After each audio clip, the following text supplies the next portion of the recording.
Mais uma vez te convido a fechar os seus olhos. Paizinho lindo, nós vamos agora para um momento de palavra. Queremos te agradecer, Deus, porque o Senhor já falou conosco em meus louvores.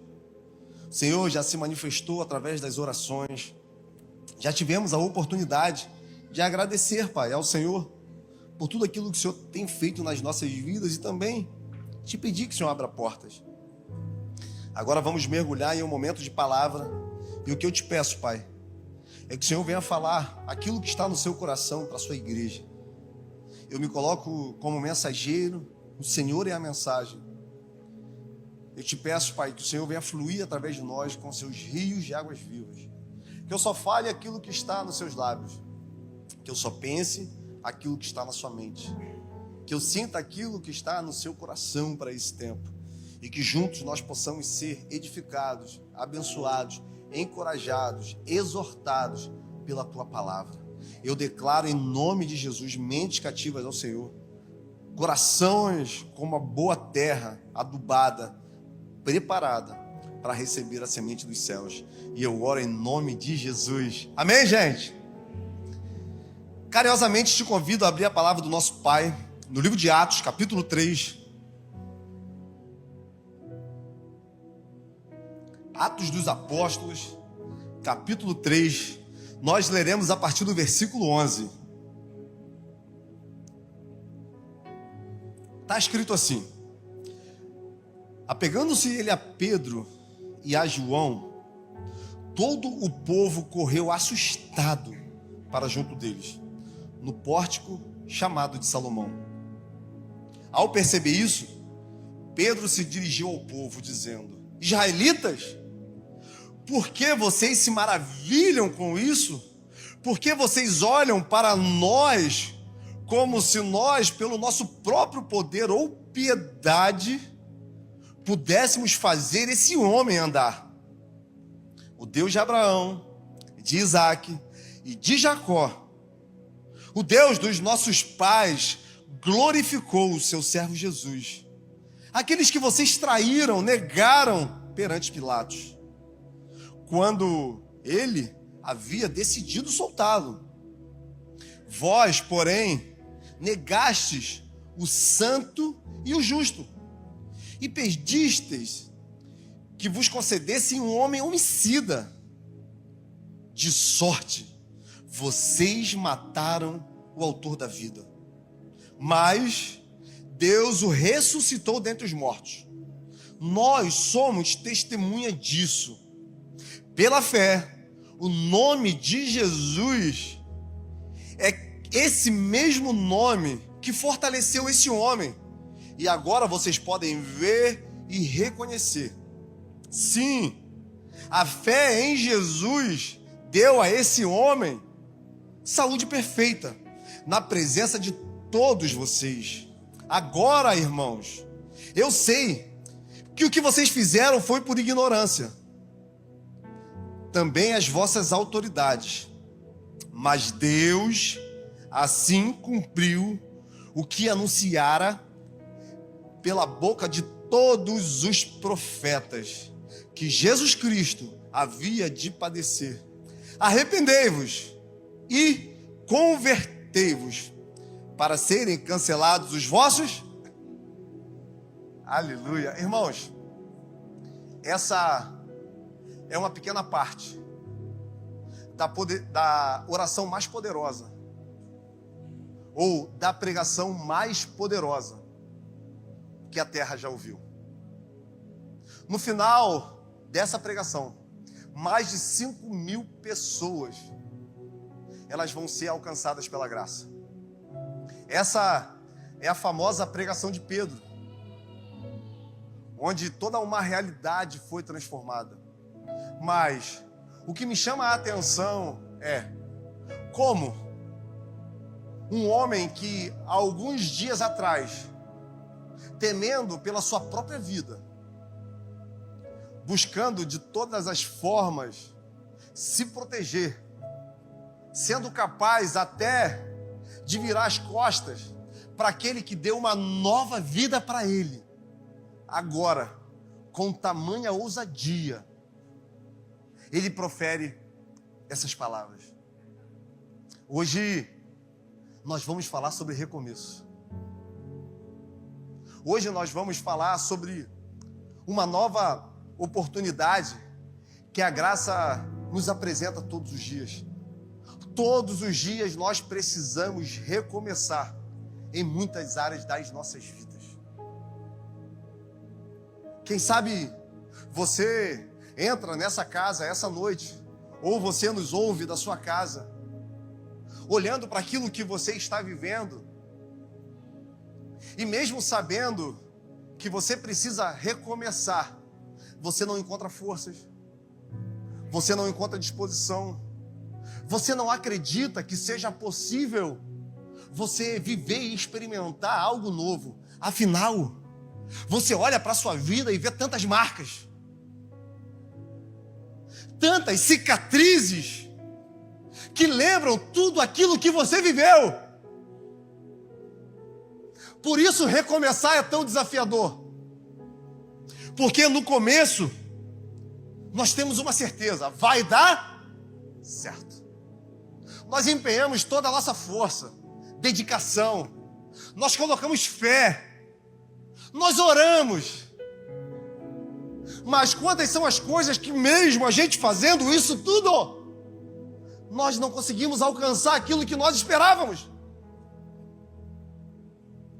E nos sentimos fracassados. Nos prostramos. E muitas vezes nos autossabotamos. Porque reduzimos o nosso Deus àquilo que nós estamos vivendo. As experiências que nós tivemos. Nos preocupamos com os sabotadores de propósito.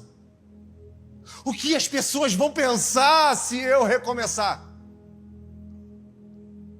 Nos autossabotamos. Será que eu não vou viver o mesmo ciclo?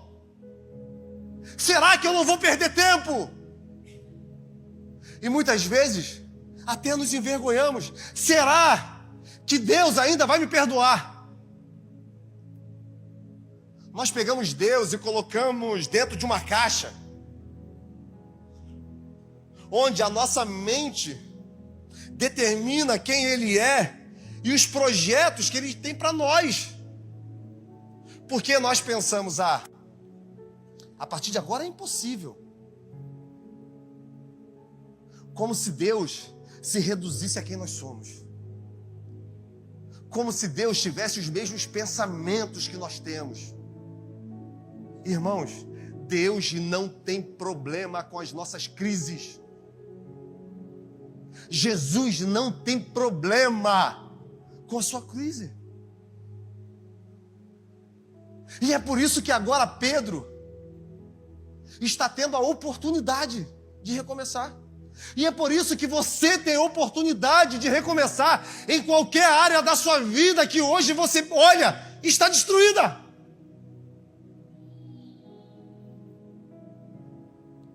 Sabe, um dia eu pensei em desistir de tudo. Eu cheguei no SEI há mais ou menos 11 anos atrás. Eu já tinha feito pré-teológico, eu já tinha passado por assembleia, já tinha recebido votação da igreja para seguir para uma escola, uma faculdade de teologia.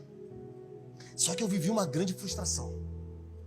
E essa frustração criou uma grande ferida na minha alma. E naquele momento eu acreditei que tudo aquilo que um dia Deus já tinha me revelado que Ele faria na minha vida, teria se findado.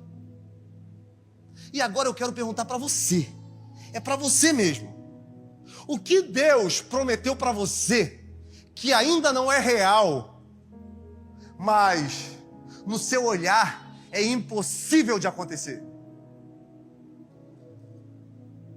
Para mim, estar nesse lugar, no altar, ministrando, era algo impensável. Porque eu me alimentava das minhas dores. Eu lambia as minhas feridas.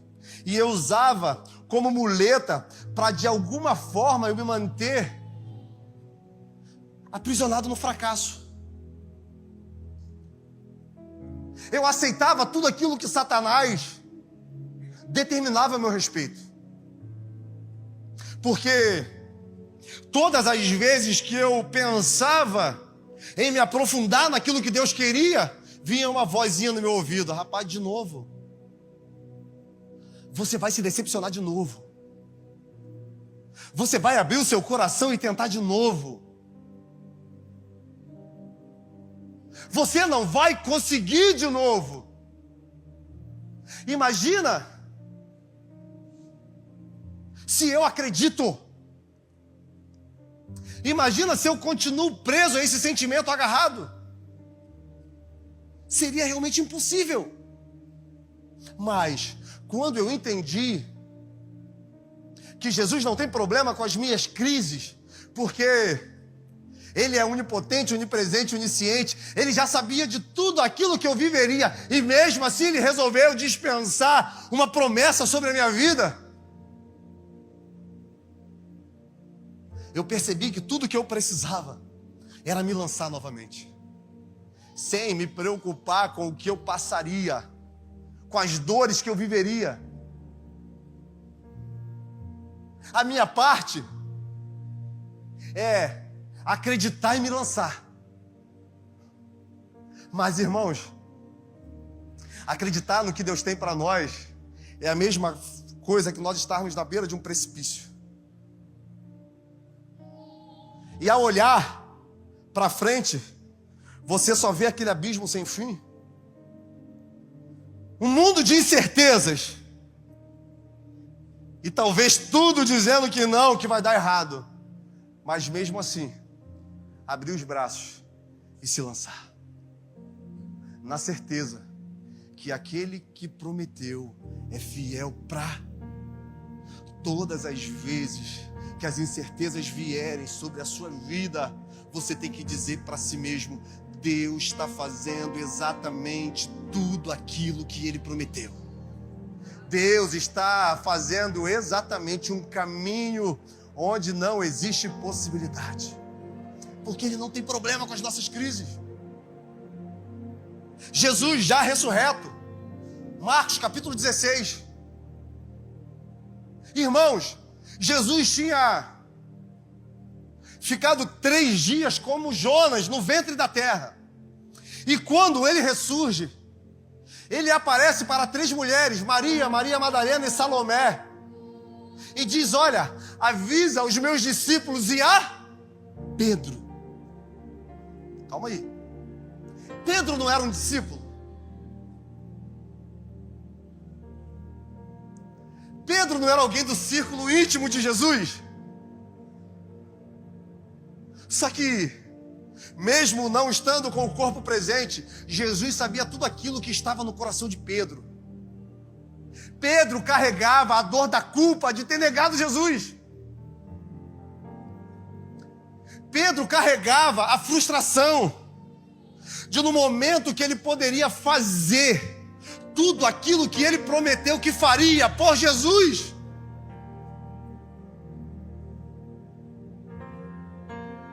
ele preferiu salvar sua vida. Ele preferiu virar as costas para suas palavras. Ele preferiu ir embora. E quantos de nós aqui nessa noite fomos embora? Nós abandonamos o propósito. Nós abandonamos a promessa. Nós estamos apenas vivendo, sobrevivendo, acreditando que Deus esqueceu de tudo aquilo que Ele já falou a nosso respeito. Todos os seus dias estão escritos no livro do Senhor, mesmo antes deles existirem. Ele conhece o nosso deitar, o nosso levantar. Ele conhece os nossos pensamentos, mesmo antes deles virem à nossa mente. Só que nós preferimos acreditar no que Satanás diz. Que acabou. Que se findou.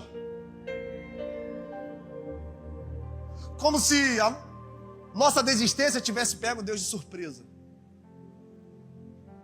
Mas Jesus sabia aquilo que Pedro estava sentindo. Por isso, ele faz questão de chamar Pedro pelo nome. Cara, avisa Pedro. Porque naquele momento Pedro já não se sentia mais um discípulo. Ele já não se sentia mais digno. Ele já não se sentia mais importante. Ele era apenas um alguém que ouvira dizer que Jesus tinha ressuscitado. E mesmo assim, em João, no capítulo 21, Pedro está com alguns discípulos e ele diz: olha, eu vou voltar a pescar. Cara, isso é poderoso demais. Pedro resolve voltar para o mesmo lugar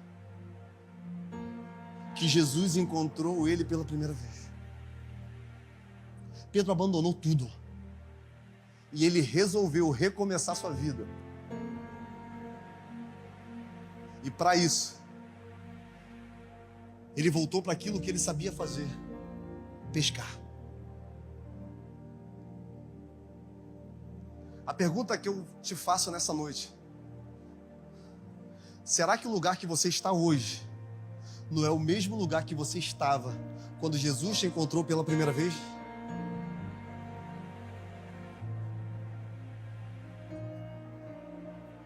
Porque o mar para Pedro representava frustração, dor, desesperança. E ele está ali empreendendo força naquilo que ele já não ama mais fazer. Porque ele já tinha experimentado Jesus. Ele já tinha provocado milagres. Ele já tinha visto com seus olhos mortos ressuscitarem, coxos andarem, cegos enxergarem, surdos estavam ouvindo. Ele ouviu isso tudo. Como esse homem iria te satisfazer pescando novamente? Cara, depois de tudo que Jesus já fez na sua vida, como se você se conforma com esse lugar?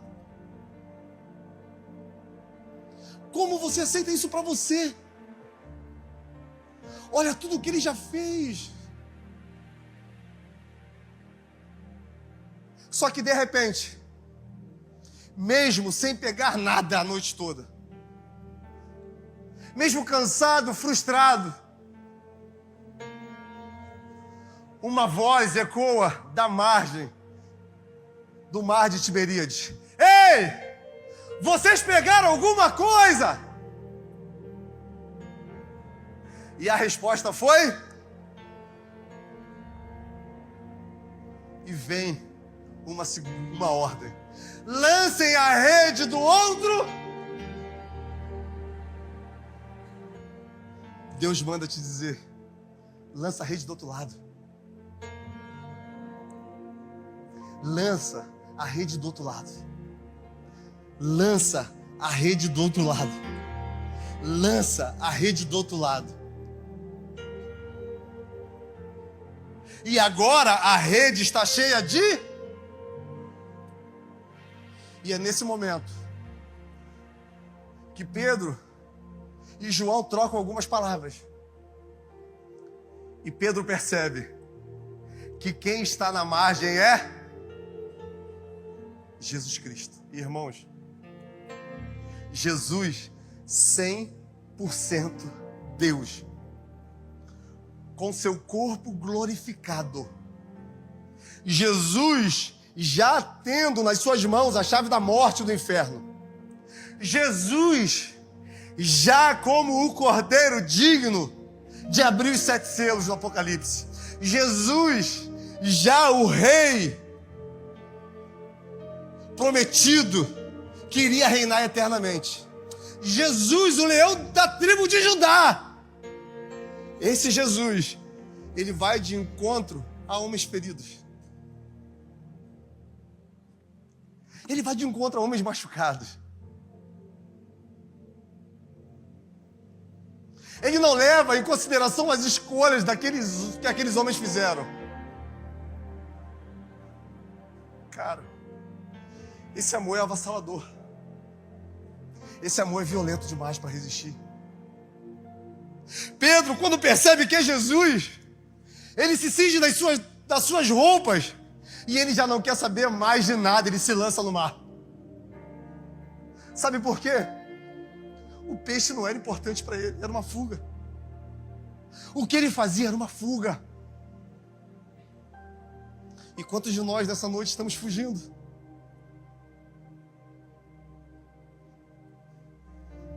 Quantos de nós estamos correndo sem direção? Buscando algo que dê sentido à nossa existência, quando na verdade o sentido da nossa vida, a essência, vai estar quando eu estiver no lugar que Ele determinou que eu estivesse, quando eu estiver fazendo aquilo que Ele planejou, que Ele sonhou no seu coração. E Pedro chega até Jesus, e ali eles conversam. Para surpresa de todos, Jesus estava fazendo um churrasco de peixe. Na churrasqueira tinha peixe e pão. Quantas vezes nós corremos atrás de coisas que Jesus tem para nos entregar?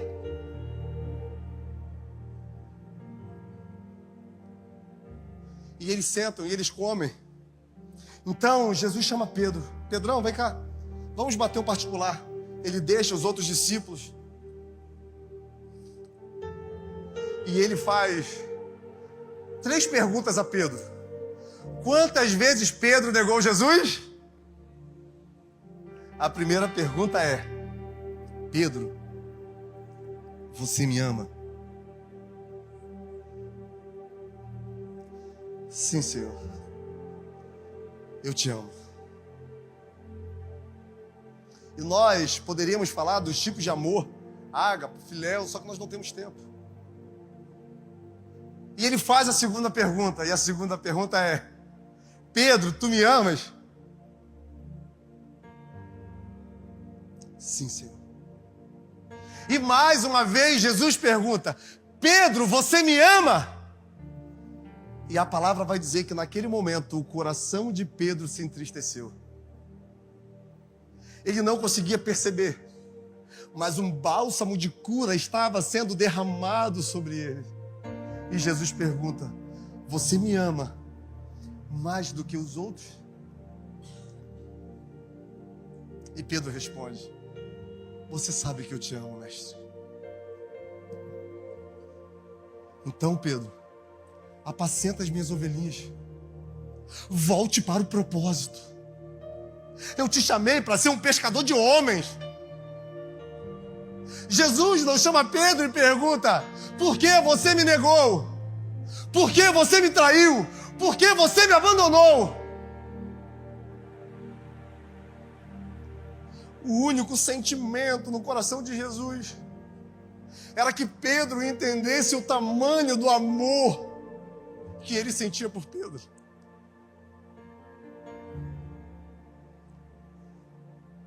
E agora, Pedro se sente perdoado. E, irmãos, quando nós nos sentimos perdoados, nós estamos prontos para voltar para o propósito.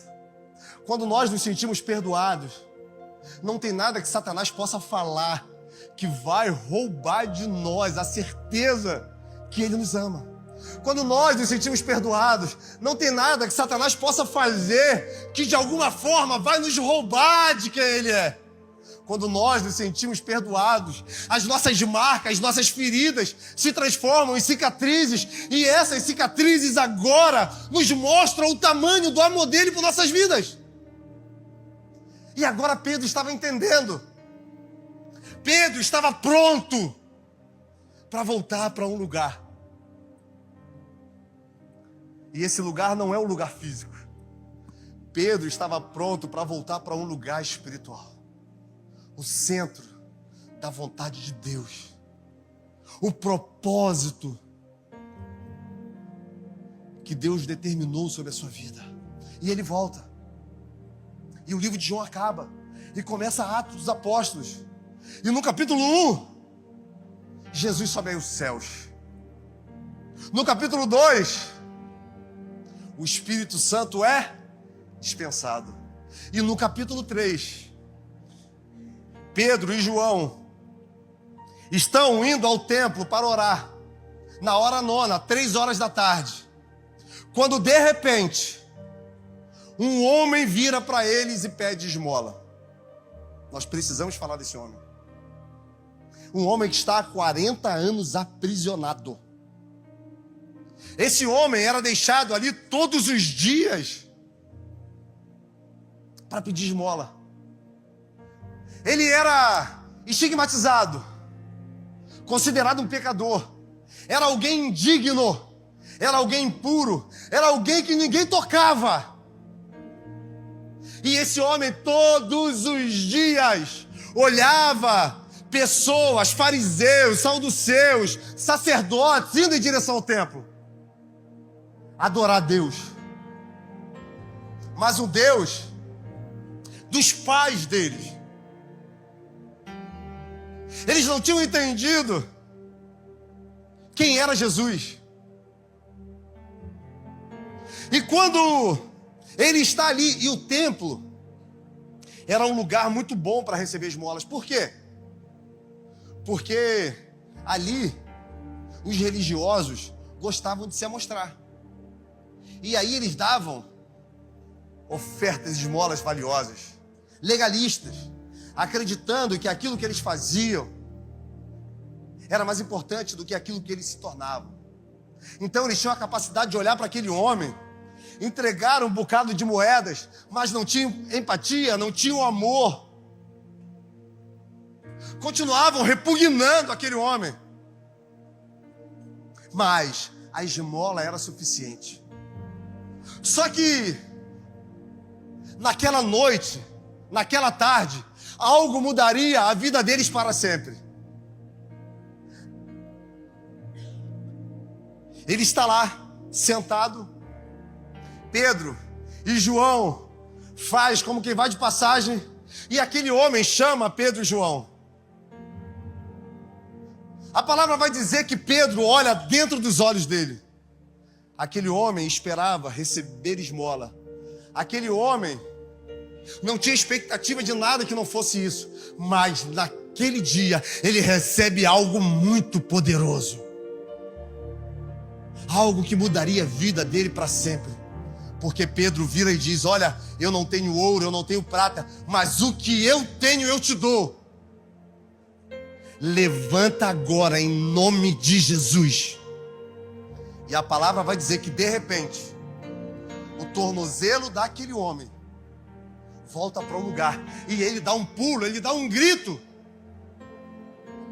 E ele fica tão enlouquecido com aquilo que ele recebeu, que ele não consegue parar de festejar. Afinal, aquilo que era uma prisão, aquilo que era um lugar de limitação, aquilo que tornava ele impuro, aquilo que revelava para todos que ele era um pecador, tudo aquilo foi quebrado quando ele encontrou uma pessoa. E não foi Pedro, não foi João, foi o próprio Jesus Cristo. E ele se agarra a Pedro e a João. E agora ele vai para um lugar que ele nunca tinha entrado na vida dele. Imagina aquele homem olhando o templo e pensando: eu nunca vou poder entrar aí. Esse lugar não é para mim.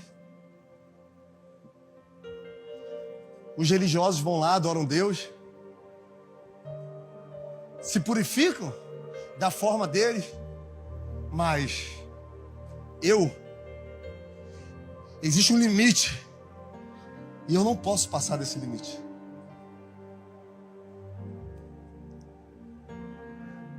Assim era a nossa relação com Deus. O pecado colocou limite. Agora nós não somos dignos de entrar na presença do nosso Deus. Até que um dia, na cruz do Calvário, o sangue de um justo foi derramado.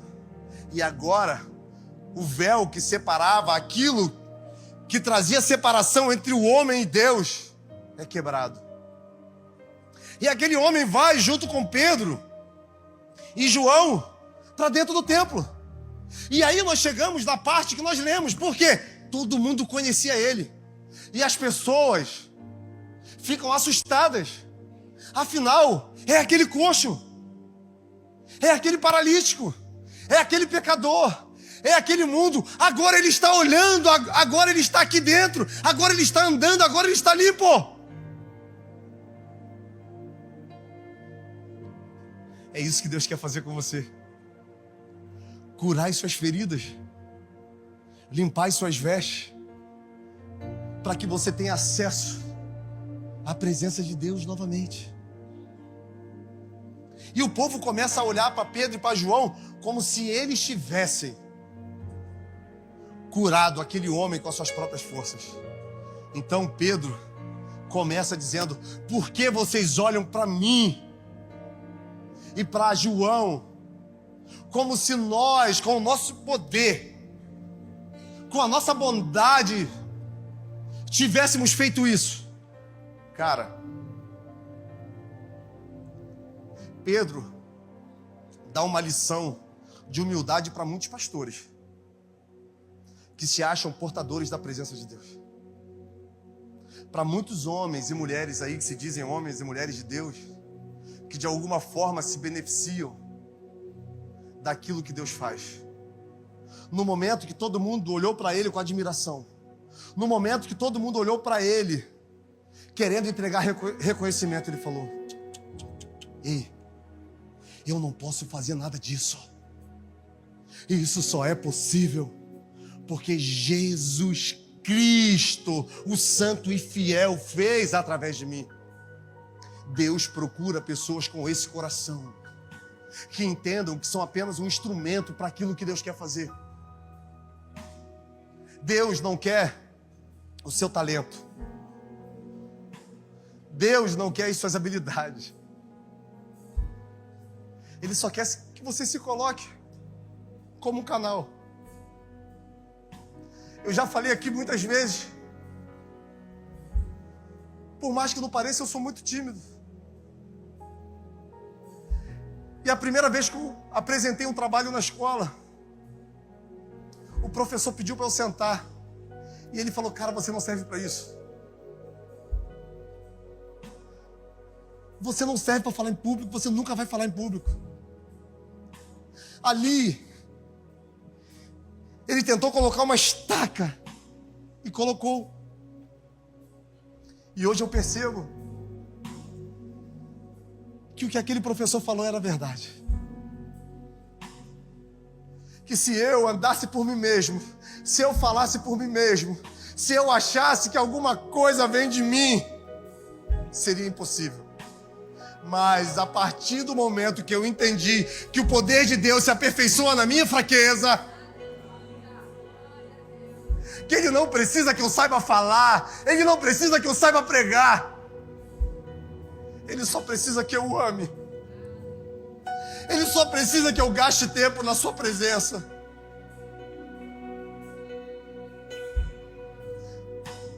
E Pedro continua: olha, esse Jesus, vocês mataram ele. Vocês tinham a oportunidade de soltá-lo. Pilatos colocou ele e Barrabás, um do lado do outro. Vocês preferiram o homicida. Ele é aquele que Abraão, que Isaac e que Jacó apontaram. Todos os profetas falavam dele. E vocês não perceberam que ele estava aqui. Toda a história sempre apontou em uma direção: Jesus Cristo.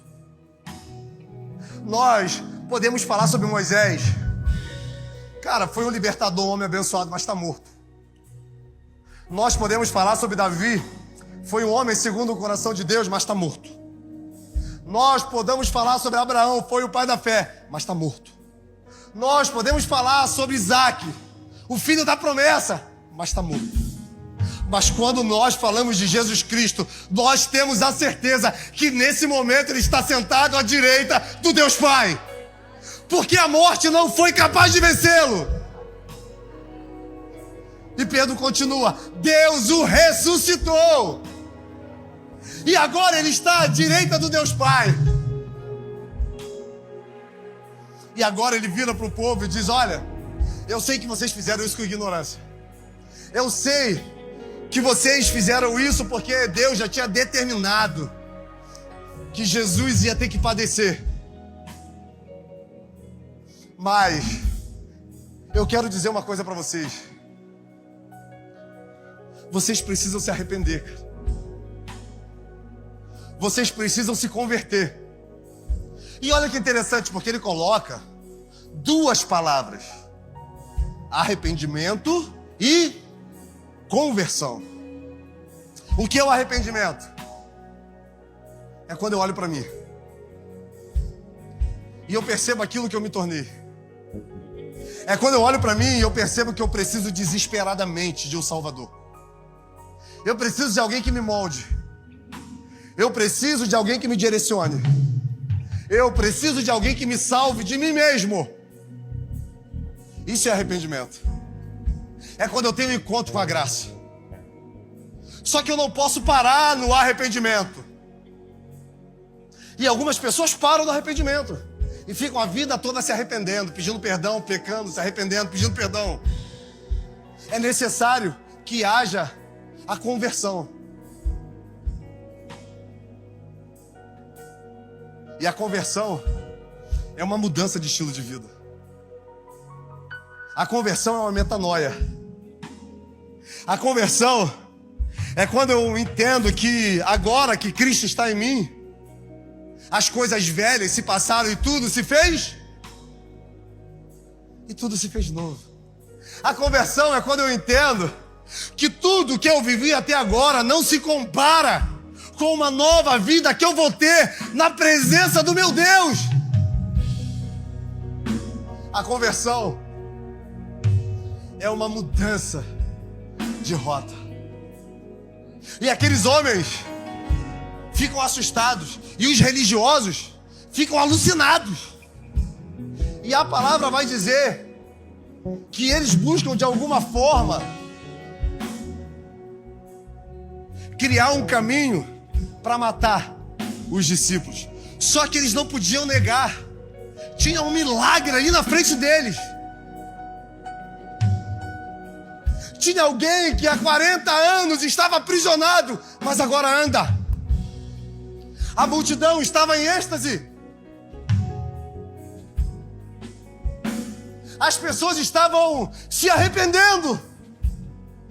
E um grande mover estava acontecendo.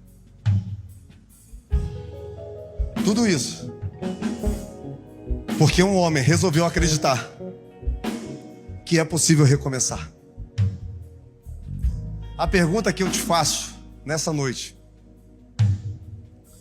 se foi possível para Pedro, se foi possível para João, se foi possível para Tomé,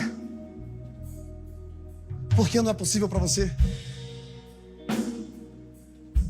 Será que esse Deus mudou?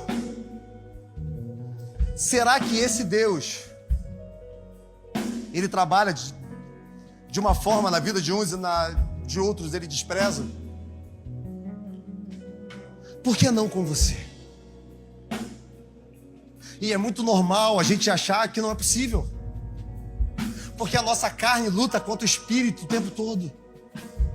É muito normal a gente ficar com medo. Mas o que nós não podemos é ficar parados, estagnados, acreditando que não é mais possível. Porque quando nós fazemos isso, nós limitamos Deus ao que nós estamos vivendo, a quem nós somos.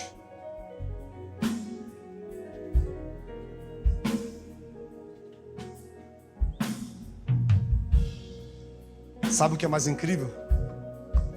Ele não veio para os bons. Os bons não precisam de médico. Ele não veio para os justos. Os justos, a própria justiça deles basta. Mas ele veio chamar os pecadores ao arrependimento. Ele veio mostrar que existe um novo caminho para mim e para você. Uma chance de recomeçar e viver algo novo na presença dele. Por mais que você não perceba, por mais que você não consiga ver, ei, Deus está fazendo algo novo. Tem algo sendo gerado nos céus. E Ele quer manifestar através da sua vida. E você que deseja isso, eu te convido a se colocar de pé no seu lugar. Nada novo achei. C.S. Lewis, no livro Evangelho Puro e Simples, ele fala algo muito poderoso. Ele fala o seguinte: ou Jesus é um lunático, um doido, ou Jesus é um mentiroso, ou Jesus verdadeiramente é o Filho de Deus. Ou Jesus é um lunático, porque ele diz que ele é Filho de Deus. Ele fala umas coisas totalmente sem sentido. Para viver, tem que morrer. Para ganhar, tem que perder. Aquele que é triste é o que é feliz. Ou ele é um mentiroso, porque ele diz que ele é o pão vivo que desceu do céu. Ele diz que é o Messias enviado. Ele diz que é o Cordeiro de Deus. Ou verdadeiramente ele é o Filho de Deus. E se ele é o Filho de Deus, nós temos que aceitar que todos os dias existe uma nova possibilidade de recomeço. Agora, nós vamos escolhendo o que nós acreditamos. Se você acreditar que Jesus é um doido ou lunático, a sua reação vai ser a seguinte: você não vai dar ouvidos ao que ele fala. Você não vai se interessar com o que ele fala. Porque alguém aqui para conversar com doido? Alguém dá atenção a pessoas que não têm uma variação, que têm uma variação de mente? Nós acreditamos que Jesus é um mentiroso quando nós não acreditamos naquilo que ele fala. E nós aceitamos a vida como ela é. Afinal, eu nasci assim, eu sou assim e eu cresci assim. Pau que nasce torto nunca, você sabe, né? Nunca se endireita. Mas o carpinteiro trabalha com madeira. E o carpinteiro sabe manusear e deixar a madeira com o seu maior potencial de uso. E nós vamos acreditar que Ele é o Filho de Deus quando nós vamos aceitar que Ele nos ama, que tudo aquilo que Ele prometeu é possível nas nossas vidas. E é quando nós vamos esquecer das coisas que para trás ficaram e olhar para uma nova vida, uma nova oportunidade que está diante de nós. Nós não temos tempo e por isso nós vamos ter que orar. Mas se essa palavra falou com você, se você entende que precisa recomeçar hoje, precisa entregar o controle da sua vida nas mãos de Jesus, eu queria te convidar a erguer suas mãos onde você estiver. Amém. Isso, amém. Essas pessoas corajosas, eu queria que vocês viessem aqui à frente. Com ousadia saíssem do seu lugar. Isso. Isso. Eu quero te deixar desconfortável e verdadeiramente você caminhar para esse novo. Isso. Isso. Isso. E eu quero fazer um segundo apelo. Para você que nessa noite, eu vou pedir para acender um pouco a nave. Para você que nessa noite deseja reconhecer Jesus Cristo como Senhor e Salvador da sua vida, eu queria que você também erguesse as mãos onde você estiver.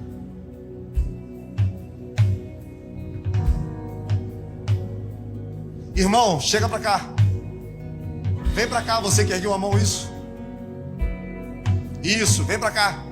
Você que ergueu as suas mãos e hoje quer reconhecer Jesus como Senhor e Salvador da sua vida. Isso. E eu queria convidar toda a igreja a fechar os olhos nesse momento. Erguer as suas mãos em direção ao altar. E eu quero te convidar agora a profetizar sobre essas vidas.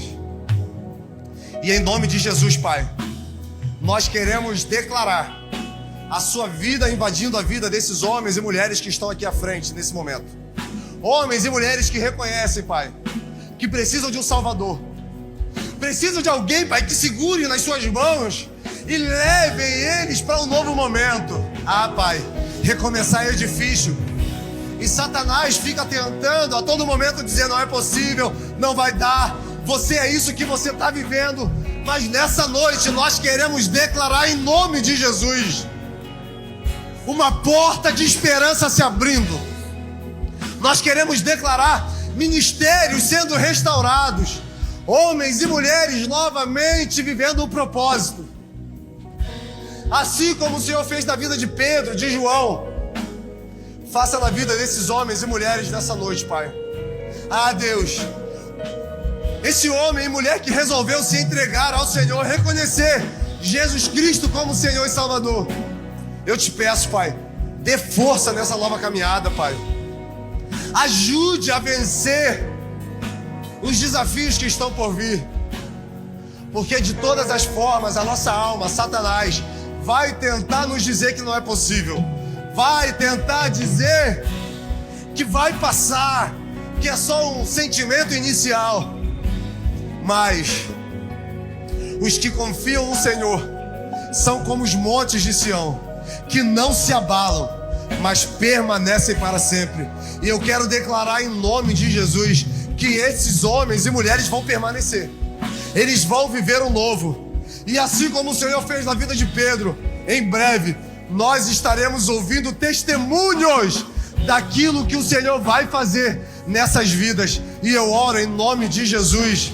Vá em paz, que Deus te abençoe, que você tenha o resto de semana abençoado, que todas as promessas, todas as bênçãos de Deus se tornem reais na sua vida. Vai com Deus. Você que recebe, eu te convido a aplaudir ao Senhor. Vai na paz, irmão.